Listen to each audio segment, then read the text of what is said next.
Hello everyone, way to humanities में आपका हार्दिक स्वागत है। आज की वीडियो में हम धर्मवीर भारती द्वारा लिखित नाटक अंधा युग के तीसरे अंक अश्वत्थामा का अर्ध सत्य को विस्तार से पढ़ने जा रहे हैं। इस नाटक के कुल 8 भाग और 5 अंक हैं, जिसमें से स्थापना, अंधा युग, पहला अंक कौरव नगरी तथा दूसरा अंक पशु का उदय आप क्लास 12 सेमेस्टर 3 के सिलेबस में पढ़ चुके हैं। और अब सेमेस्टर 4 में आपको तीसरा अंक अश्वत्थामा का अर्ध सत्य, अंतराल, पंख, पहिए और पट्टियां, चौथा अंक गांधारी का शाप, पांचवा अंक विजय एक क्रमिक आत्महत्या तथा नाटक का समापन प्रभु की मृत्यु पढ़ने हैं। इस नाटक के सभी अंकों की व्याख्या की वीडियोस आपको मेरे चैनल पर अंधा युग धर्मवीर भारती तथा क्लास 12 सेमेस्टर 4 हिंदी ए की प्लेलिस्ट पर मिल जाएगी, जिसकी लिंक मैंने डिस्क्रिप्शन में दे रखी है। तो चलिए अब हम अपने पाठ की ओर बढ़ते हैं। वीडियो पसंद आए तो इसे लाइक और कमेंट कीजिएगा, और जिन्होंने अभी तक मेरे चैनल को सब्सक्राइब नहीं किया है वो मेरे चैनल को सब्सक्राइब करें, ताकि मेरी आने वाली और भी इम्पोर्टेंट वीडियोस की नोटिफिकेशंस आपको मिल सके। इस अंक के आरंभ में कथा गायन के द्वारा युद्ध क्षेत्र से लौट रही कौरव सेना का वर्णन किया गया है, जिसमें कौरव सेना के बड़े बड़े महारथी मर चुके हैं और केवल बूढ़े, घायल और बौने ही शेष बचे रह गए हैं। हारी हुई घायल सेना के साथ आए हुए युयुत्सु को देखकर नगरवासी भयभीत हो जाते हैं। युयुत्सु कौरवों का साथ ना देकर पांडवों की ओर से लड़े थे, इस कारण वो बहुत ही अपराध बोध और ग्लानि महसूस करते हैं। युयुत्सु को देखकर गांधारी जी उन पर कठोर व्यंग करती हैं। तभी संजय आते हैं और गदा युद्ध में दुर्योधन की पराजय का समाचार देते हैं। अश्वत्थामा कृपाचार्य को बताता है कि भीम ने गदा युद्ध में अधर्म पूर्वक दुर्योधन की जंघाओं पर प्रहार किया, जो कि गदा युद्ध के नियमों के विरुद्ध है। इस प्रकार भीम ने छल करके दुर्योधन को मारा है। कृपाचार्य अश्वत्थामा को समझाने की कोशिश करते हैं, लेकिन वो क्रोध में आकर पांडवों के पूरे खानदान की हत्या करने की प्रतिज्ञा लेता है। अश्वत्थामा के कहने पर कृपाचार्य मरते हुए दुर्योधन के सामने अश्वत्थामा को कौरव दल के सेनापति के पद पर नियुक्त करते हैं। इसके पश्चात अश्वत्थामा कृतवर्मा और कृपाचार्य को सोने का आदेश देकर खुद पहरा देने लगता है।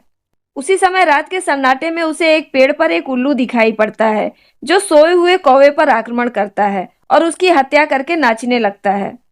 ये देखकर अश्वत्थामा के मन में भी एक योजना बनती है कि वो रात के समय ही पांडव शिविर पर हमला करे और सोए हुए पांडवों का वध कर दे। इसी योजना को मन में लेकर अश्वत्थामा पांडव शिविर की ओर प्रस्थान करता है। तो ये था अंधा युग के तीसरे अंक का सारांश। अब हम इस अंक को विस्तार से पढ़ते हैं। पाठ का आरंभ कथा गायन के साथ होता है।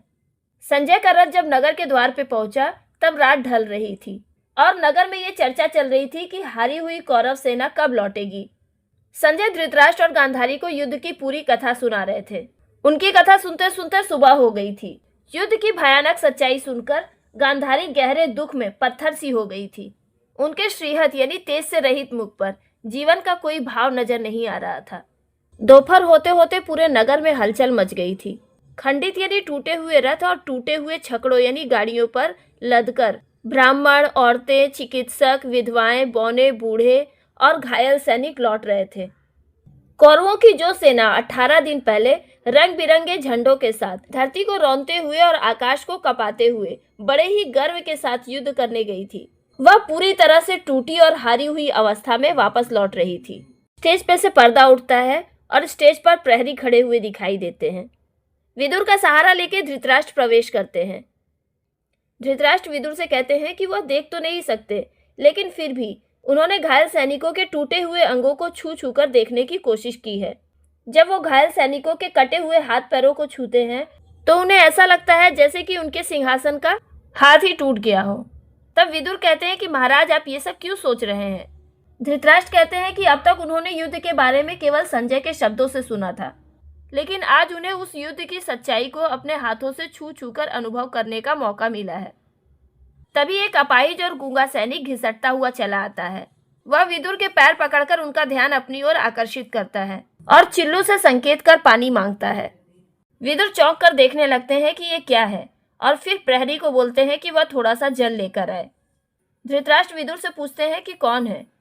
विदुर कहते हैं कि महाराज, एक प्यासा सैनिक है। सैनिक अपनी गूंगी जबान से कुछ कहने की कोशिश करता है। धृतराष्ट्र को उसकी बातें समझ में नहीं आती, इसलिए वह विदुर से पूछते हैं कि ये क्या कह रहा है। विदुर बताते हैं कि यह जय हो धृतराष्ट्र की बोल रहा है। उसकी जुबान कटी हुई है और वो गूंगा है, इसलिए उसकी बात उन्हें समझ में नहीं आ रही है। इस पर धृतराष्ट्र दुख भरे व्यंग में कहते हैं कि आज उनके जय बोलने के लिए केवल गूंगे ही बचे हैं। प्रहरी उस गूंगे को जल लाकर देता है। गूंगा हांफने लगता है। पहला प्रहरी उसका मस्तक छूकर बोलता है कि महाराज, इसे तो ज्वर है। धृतराष्ट्र प्रहरी से कहते हैं कि वह उसे जल पिला दे और यही कहीं विश्राम करने के लिए कह दे। गूंगा पीछे की ओर जाकर आंखें बंद करके लेट जाता है। धृतराष्ट्र उससे यह भी कहते हैं कि वो माता गांधारी से वस्त्र मांगकर इसे लाकर दे। प्रहरी आकर बताता है कि आज माता गांधारी दान गृह में नहीं है।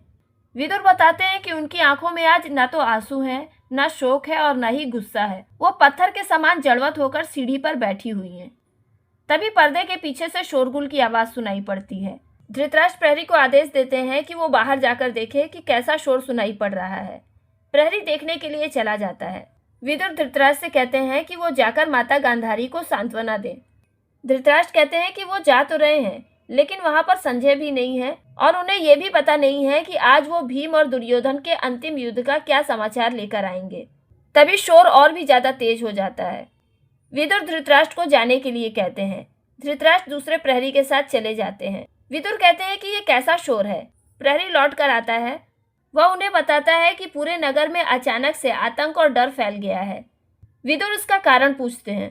प्रहरी बताता है कि हारी हुई घायल कौरव सेना के साथ साथ कोई विपक्षी योद्धा भी उनकी नगरी में आ गया है। वह अस्त्रों से सज्जित है, यानी हथियार लिए हुए है, और वह योद्धा दैत्य के समान बहुत ही विशाल और भयानक लग रहा है।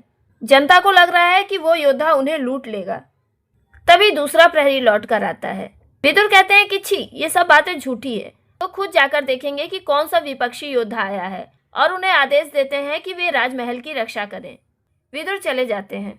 दूसरा प्रहरी पहले प्रहरी से पूछता है कि क्या तुमने उस योद्धा को अपनी आंखों से देखा था?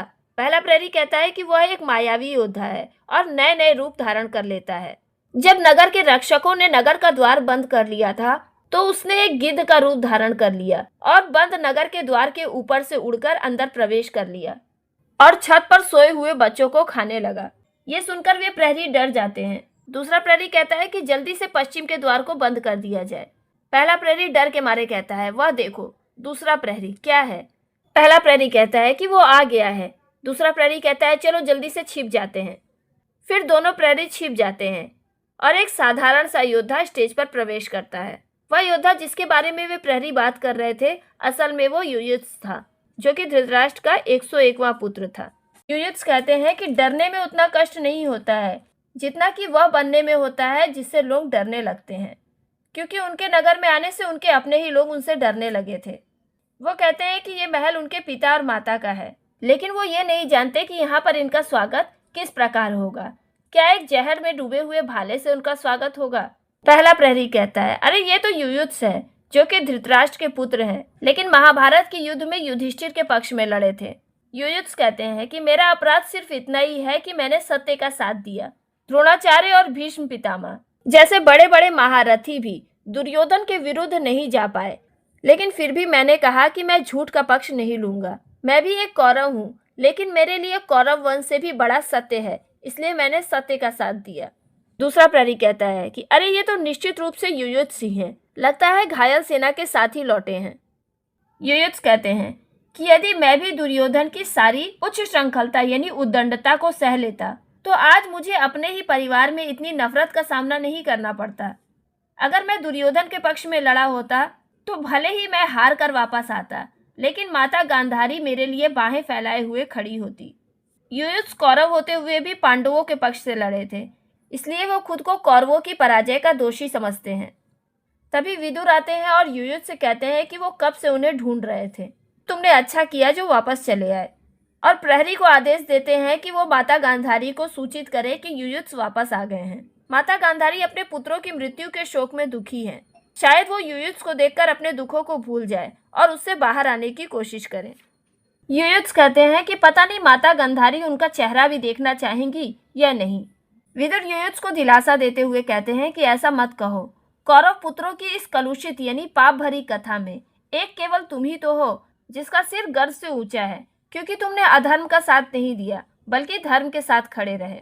युयुत्स मन में कड़वाहट भरकर व्यंग भरी मुस्कान के साथ कहते हैं, अच्छा, इसी कारण से लोगों ने उन्हें आता हुआ देखकर नगर के द्वार बंद कर लिए थे और उन सब ने उन्हें मायावी, बच्चों को खाने वाला भयानक गिद्ध जैसा राक्षस समझ लिया था। विदुर उन्हें समझाते हैं कि तुम्हें इन सब बातों पर दुखी नहीं होना चाहिए। अज्ञानी और भयभीत साधारण लोग हमेशा ऐसा ही व्यवहार करते हैं। जो भी व्यक्ति एक निश्चित तय किए हुए रास्ते से अलग होकर अपना रास्ता खुद चुनता है, यानी असत्य का साथ न देकर सत्य का साथ देता है, तो उसे समाज का तिरस्कार सहना ही पड़ता है। तभी प्रहरी के साथ माता गांधारी प्रवेश करती है। दूसरा प्रहरी बताता है कि माता गांधारी आई है। युयुत्सु उनके चरण छूते हैं। गांधारी बिल्कुल पत्थर के समान खड़ी रहती है, अर्थात उनके चेहरे पर खुशी का कोई भाव प्रकट नहीं होता। तब विदुर उन्हें ध्यान दिलाने के लिए कहते हैं कि माता, ये देखिए, युयुत्सु आए हैं। वह आपके चरण छू रहे हैं, उन्हें आशीर्वाद दीजिए। थोड़ी देर तक चुप रहने के बाद उपेक्षा के भाव से गांधारी विदुर से कहती हैं कि पूछिए उससे वह कुशल है या नहीं। युयुत्सु और विदुर दोनों चुप हो जाते हैं। फिर वह बड़ी ही कठोर वाणी में युयुत्सु से कहती है कि बेटा, अपने ही भाइयों का वध करते करते तुम्हारी ये पराक्रम से भरी हुई भुजाएं थक तो नहीं गई? युयुत्सु चुप रहता है। गांधारी फिर से व्यंग करती है कि पांडवों के शिविरों का वैभव देखने के बाद तुम्हें अपना नगर तो उजड़ा हुआ लगता होगा। युयुत्सु फिर से चुप रहते हैं। इस पर गांधारी कहती है, चुप क्यों हो? फिर वह विदुर से कहती हैं कि लगता है ये बहुत थक गया है, इसे आराम करने के लिए फूलों की सेज दो। ये कोई हारा हुआ दुर्योधन तो नहीं है जो सरोवर यानी तालाब के कीचड़ में जाके सोएगा, क्योंकि हारने के बाद दुर्योधन सरोवर में जाके छिप गया था, लेकिन युयुत्सु तो जीत के आया था, इसलिए इसे फूलों की सेज दी जानी चाहिए। युयुत्सु अभी भी चुप रहते हैं। फिर गांधारी विदुर से कहती हैं कि ये चुप क्यों है? क्या मैं इसके शत्रुओं की माता हूं इसलिए ये चुप है? गांधारी वहां से जाने लगती है। गांधारी प्रहरी से चलने के लिए कहती हैं। विदुर कहते हैं, माता, ऐसा व्यवहार आपको शोभा नहीं देता। लेकिन गांधारी नहीं रुकती, वो चली जाती है। अपनी माता के इस कठोर व्यवहार को देखकर युयुत्सु टूट जाते हैं और विदुर से पूछते हैं कि माँ ने ऐसा क्यों किया। वह सिर झुकाकर बैठ जाते हैं और कहते हैं कि इससे तो अच्छा होता कि मैं असत्य का साथ देता, यानी पांडवों का साथ ना देकर उन्हें कौरवों का साथ देना चाहिए था।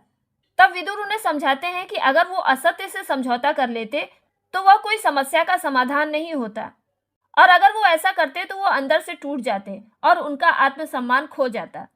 युयुत्सु कहते हैं कि तो अब क्या माँ की कठोरता और जनता की घृणा उन्हें अंदर से मजबूत बनाएगी? युद्ध का जब अंतिम परिणाम आता है तो चाहे सत्य का पक्ष लिया जाए या असत्य का, दोनों ही इंसान को कमजोर बना देते हैं। वह निराश होकर विदुर जी से कहते हैं कि मुझे सत्य का पक्ष लेकर क्या हासिल हुआ। विदुर जी उनसे कहते हैं कि वो शांत रहें और इस पीड़ा और कड़वाहट को सहन करने की कोशिश करें। थोड़ी देर पहले गूंगे सैनिक के हाफने की जो भयानक आवाज आ रही थी, वो अचानक से और भी तेज हो जाती है। पहला प्रहरी दूसरे प्रहरी से पूछता है कि ये कैसी आवाज है? लगता है गूंगा सैनिक दम तोड़ रहा है। दूसरा प्रहरी उसे पीने के लिए जल लाकर देता है। विदुर युयुत्सु से कहते हैं कि वो उस मरते हुए सैनिक को जल पिलाएं और उसके प्रति प्रेम प्रकट करें, उस मरते हुए व्यक्ति को जीवन दें और कड़वाहट को झेलने की कोशिश करें।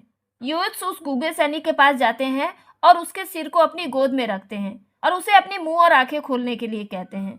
गूंगा आंख खोलता है और पानी पीने की कोशिश करता है, लेकिन अचानक से वो चीखने लगता है और गिरता पड़ता घिसटता हुआ वहां से भागने लगता है। दूसरा प्रहरी कहता है, अरे ये क्या हुआ? युयुत्सु को समझ में आ जाता है कि वो खुद ही उसके दुख का कारण है। वह बताते हैं कि यह सैनिक कौरव सेना का एक अश्वारोही यानी घुड़सवार था। उस सैनिक के घुटने युयुत्सु के ही अग्नि बाणों से झुलस गए थे। उन्होंने खुद ही उसके जीवन को बर्बाद किया है, तो वो अब कैसे उनकी करुणा को स्वीकार कर सकता है? युयुत्सु कहते हैं कि उनका भाग्य ऐसा है कि अगर वो किसी को प्रेम भी देंगे तो वह कोई स्वीकार नहीं करेगा। व्यास जी ने उनसे कहा था कि श्री कृष्ण जिधर होंगे जीत भी उधर ही होगी। श्री कृष्ण की तो विजय हुई, लेकिन वो खुद को एक हत्यारा समझते हैं। वह खुद को मातृवंचित यानी माता के प्रेम से वंचित और सबकी घृणा का पात्र समझते हैं। विदुर जी गहरा दुख प्रकट करते हुए कहते हैं कि आज इस पराजय की सेवा में कुछ भी समझ में नहीं आ रहा है कि क्या सच्चा है और क्या झूठा है। ऐसा लग रहा है कि आज सब कुछ अपनी धुरी से नीचे उतर गया है। एक एक करके सारे पहिए उतर आए हैं, अर्थात पूरा संसार गलत दिशा में घूमने लगा है और ऐसा लग रहा है कि सारी व्यवस्थाएं टूट गई हों। फिर वह भगवान श्री कृष्ण से प्रश्न करते हैं कि क्या प्रभु ये सब तुम्हारी इच्छा से हो रहा है? तभी अचानक से अंतःपुर में भयंकर आर्तनाद यानी रोने चिल्लाने की आवाजें सुनाई पड़ती हैं। युयुत्सु घबराकर विदुर से पूछते हैं कि क्या हुआ होगा। विदुर प्रहरी को आदेश देते हैं कि जरा वो देख कर आए कि क्या हुआ है। पहला प्रहरी देखकर वापस लौटता है और बताता है कि संजय यह समाचार लेकर आए हैं। विदुर व्याकुलता से पूछते हैं, क्या समाचार लाए हैं? प्रहरी बताता है कि द्वंद्व युद्ध में राजा दुर्योधन हार गए हैं। विदुर और युद्ध दौड़कर अंदर की ओर जाते हैं। रोने और चिल्लाने की आवाजें तेज हो जाती हैं। पीछे से कोई घोषणा करता है कि राजा दुर्योधन हार गए हैं। पीछे का पर्दा उठने लगता है। पर्दा उठते ही पांडवों की जीत की और जयकार की आवाजें सुनाई पड़ती हैं। वनपथ का दृश्य है। हाथ में धनुष लिए हुए कृतवर्मा और कृपाचार्य भागते हुए आते हैं। कृतवर्मा कृपाचार्य से कहते हैं कि वो यही कहीं छिप जाएं, क्योंकि पांडवगढ़ जीत गए हैं और वो शंख की ध्वनि बजाते हुए अपने शिविरों की ओर लौट रहे हैं। कृपाचार्य किसी को आता हुआ देखकर सावधान हो जाते हैं और कहते हैं कि वो धनुष उठा ले। कृतवर्मा उन्हें बताते हैं कि वो और कोई नहीं बल्कि अश्वत्थामा है, जो कि छद्म वेश धारण करके अर्थात वेश बदलकर दुर्योधन और भीम के युद्ध को देखने गया था। तभी अश्वत्थामा प्रवेश करता है। अश्वत्थामा आकर अपने मातुल को बताता है कि राजा दुर्योधन को अधर्म से मारा गया है। कृपाचार्य उसे चुप रहने का इशारा करते हैं और छिपने के लिए कहते हैं, क्योंकि उन्हें बलराम आते हुए दिखाई देते हैं, जो कि गुस्से में हैं और पांडवों से अलग होकर चल रहे हैं। पर्दे की ओर देखते हुए कृतवर्मा कहते हैं कि उनके साथ श्री कृष्ण भी हैं। कृपाचार्य कहते हैं कि ध्यान देकर उनकी बातें सुनो। नेपथ्य से बलराम की आवाज सुनाई पड़ती है। नहीं, वह श्री कृष्ण से कहते हुए आ रहे हैं कि नहीं, तुम कुछ भी कहो, निश्चय ही भीम ने आज अन्याय किया है। उसने दुर्योधन पे जो वार किया वो अधर्म से भरा हुआ और अनुचित था। कृपाचार्य कहते हैं कि न जाने श्री कृष्ण उन्हें क्या समझा रहे हैं। फिर से पीछे से बलराम का स्वर सुनाई पड़ता है। वह श्री कृष्ण से कहते हैं कि माना पांडव उनके संबंधी हैं, तो इसका मतलब ये नहीं है कि कौरव उनके शत्रु थे। आज वो युद्ध में भीम को अच्छा सबक सिखा सकते थे, लेकिन श्री कृष्ण ने उन्हें रोक दिया। और फिर वो श्री कृष्ण पर आरोप लगाते हैं कि वो बचपन से ही मर्यादाहीन है और कूटनीति करने वाले हैं। कृपाचार्य धनुष रखते हुए कहते हैं कि वे दोनों उधर मुड़ गए हैं। नेपथ्य से दूर जाते हुए बलराम की आवाज सुनाई पड़ती है।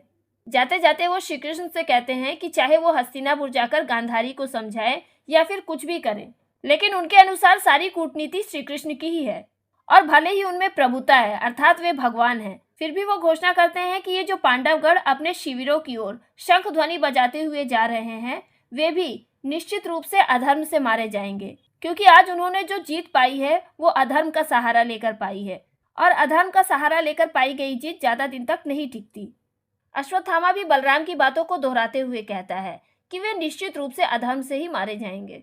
कृपाचार्य अश्वत्थामा से पूछते हैं कि वो किस चिंता में लीन है। अश्वत्थामा कहता है कि वे पांडव भी निश्चित रूप से अधर्म से मारे जाएंगे, ऐसा मैंने सोच लिया है। अश्वत्थामा उन्हें नीच कहता है और घोषणा करता है कि वो खुद ही उन्हें मारेगा और अधर्म का बदला लेगा। इस पर कृतवर्मा व्यंग करते हुए उससे पूछते हैं कि क्या वह उन्हें उसी प्रकार मारेगा जैसे उसने बूढ़े याचक को मारा था। यह सुनकर अश्वत्थामा चिढ़ जाता है और कहता है कि हाँ, वह उन्हें बिल्कुल वैसे ही मारेगा और जब तक वो पांडव वंश को निर्मूल यानी जड़ से खत्म नहीं कर देगा तब तक वो चैन से नहीं बैठेगा। कृतवर्मा अश्वत्थामा को समझाने की कोशिश करते हैं। वह कहते हैं कि पांडव पुत्र बूढ़े नहीं हैं और ऐसा भी नहीं है कि वो निहत्थे हैं अर्थात उनके पास हथियार नहीं है और वो अकेले भी नहीं हैं और अब तो ये लज्जाजनक युद्ध खत्म हो चुका है। इसलिए हे पराक्रम सिंधु यानी वीर पुरुष, तुम अपनी अधर्म से भरी हुई वीरता को कहीं और आजमाओ। अश्वत्थामा गुस्से से भरकर कृतवर्मा से कहता है कि वह इसके लिए भी तैयार है और वह उन्हें चेतावनी देता है कि वो व्यंग ना करें। वह उन्हें हथियार उठाने के लिए कहता है और धमकी देता है कि वह पहले उनकी ही हत्या करेगा, क्योंकि वो पांडवों के हितैषी बन रहे थे अर्थात उनके पक्ष में बात कर रहे थे। कृपाचार्य उसे डांटते हुए कहते हैं कि वह हथियार रख दे। क्या वो पागल हो गया है? क्या उसमें बिल्कुल भी मर्यादा भाव नहीं बचा है? अश्वत्थामा अपने पिता को याद करते हुए कहता है कि वह इस प्रतिहिंसा यानी प्रतिशोध में बिल्कुल अकेला है। उसके पिता द्रोणाचार्य को धृष्टद्युम्न ने अधर्म करके मारा, भीम ने भी दुर्योधन को अधर्म से मारा, लेकिन संसार की सारी मर्यादा और नैतिकता का बोझ केवल उस अनाथ अश्वत्थामा पर ही लादा जा रहा है। अर्थात पूरी दुनिया अधर्म कर रही है और बेचारे अश्वत्थामा को मर्यादा में रहने और अधर्म न करने की बात कही जा रही है। कृपाचार्य अश्वत्थामा को शांत करते हुए उसे बैठने के लिए कहते हैं। वह उसे समझाते हैं कि इस प्रतिशोध में वे सब उसके साथ हैं, लेकिन फिर भी अगर बदला लेने के लिए छिपकर हमला करने के बजाय कोई दूसरा रास्ता निकल जाए तो अच्छा रहेगा। तब अश्वत्थामा कहता है दूसरा रास्ता? क्या पांडवों ने कोई दूसरा रास्ता छोड़ रखा है? वह कहता है कि आज उसने द्वंद्व युद्ध में पांडवों की मर्यादा देखी है। किस तरह से भीम ने अपने अधर्म से भरे हुए वार से दुर्योधन को मारकर नीचे गिरा दिया था और उसकी जांघें, कोहनी और गर्दन को तोड़ दिया था। फिर उसने दुर्योधन के माथे पर पांव रखकर अपना पूरा बोझ उस पर डाले हुए पशु के समान घोर गर्जना की थी। उसने ये भी देखा कि किस तरह से दुर्योधन की दोनों कनपटियों पर दो दो नसें अचानक से फूल गई और फूट गई। किस तरह से उसके होंठ खिंच गए थे। उसकी टूटी हुई जांघें एक बार हिली। उसके बाद दुर्योधन ने आंखें खोलकर अपनी प्रजा को एक बार देखा। ये वर्णन अश्वत्थामा के भीतर भरे क्रोध और पीड़ा के भाव को दिखाता है। ये सब सुनकर कृपाचार्य सह नहीं पाते और वो अश्वत्थामा को रोकते हुए कहते हैं कि शायद उसका ही रास्ता सही है, अर्थात अश्वत्थामा ने पांडवों से बदला लेने का जो रास्ता अपनाया है शायद वही सही है। तो फिर वह उन्हें कसम देता है कि वो देर ना करें। शायद अभी भी दुर्योधन जीवित है।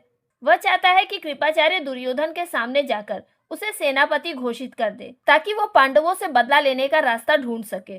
कृपाचार्य अश्वत्थामा और कृतवर्मा दोनों को चलने के लिए कहते हैं। कृतवर्मा कहते हैं कि वो उसे वहीं रहने दे और अश्वत्थामा को लेकर वहां चले जाएं। कृपाचार्य और अश्वत्थामा चले जाते हैं। अब कृतवर्मा खुद से ही बातें करते हैं और कहते हैं कि वे दोनों चले गए हैं। इसका मतलब ये नहीं है कि मैं कायर हूँ और मुझे दुर्योधन की हत्या का दुख नहीं है, लेकिन उन्हें यह सब एक विभत्स आडंबर यानी भयानक नाटक लगता है, क्योंकि वह दुर्योधन जो कि हार चुका है और उसकी हर एक हड्डी टूट चुकी है, वह इस पागल अश्वत्थामा को अपना सेनापति बनाएगा, जिसके सेना में केवल दो ही लोग बचे हैं, एक तो बूढ़े कृपाचार्य और दूसरा कायर कृतवर्मा। क्या यही अक्षयहिड़ी यानी कभी न नष्ट होने वाली कौरव सेना का परिणाम है? फिर वो कहते हैं, जाने दो कृतवर्मा, चुप रहो, क्योंकि उसने दुर्योधन का पक्ष लिया है, इसलिए उसे अपनी अंतिम सांस तक उसे निभाना पड़ेगा। तभी कृपाचार्य अकेले आते हैं। कृपाचार्य उसे बताते हैं कि वो दृश्य बड़ा ही भयानक था, वह उसे ज्यादा देर तक देख ना सके। पेड़ के कोटर यानी खोखले भाग से दो खूंखार गिद्ध दुर्योधन की ओर देख रहे थे। गीदड़ और भेड़िए इस झाड़ी से उस झाड़ी में घूम रहे थे। वे अपनी जीभें निकालकर ललचाई हुई दृष्टि से एकटक राजा दुर्योधन की ओर देख रहे थे कि जैसे ही उसके प्राण निकले वे उस पर हमला करके उसे अपना भोजन बना ले। कृतवर्मा व्यंग करते हुए पूछते हैं कि तब उन्होंने अश्वत्थामा का सेनापति के रूप में अभिषेक कैसे किया? कृपाचार्य कहते हैं कि उन्होंने कहा, कृपाचार्य तुम विप्र यानी ब्राह्मण हो और अभिषेक करने के लिए ब्राह्मण की आवश्यकता होती है। वहां पर अश्वत्थामा का अभिषेक करने के लिए जल नहीं था, इसलिए दुर्योधन ने कृपाचार्य से कहा कि वह श्वेत जल से यानी पसीने के जल से ही वीर अश्वत्थामा का अभिषेक कर दे। दुर्योधन की बाहें कंधों के पास से टूटकर झूल गई थी, अतः वो अश्वत्थामा को अपना आशीर्वाद देने के लिए हाथ नहीं उठा पा रहा था। कृपाचार्य ने अश्वत्थामा को आशीर्वाद दिलाने के लिए दुर्योधन का निर्जीव हाथ उठाया, लेकिन उससे दुर्योधन को इतनी घोर पीड़ा हुई कि आशीर्वाद देने के बजाय उसके मुख से दिल को दहला देने वाली भयंकर चीख निकल पड़ी।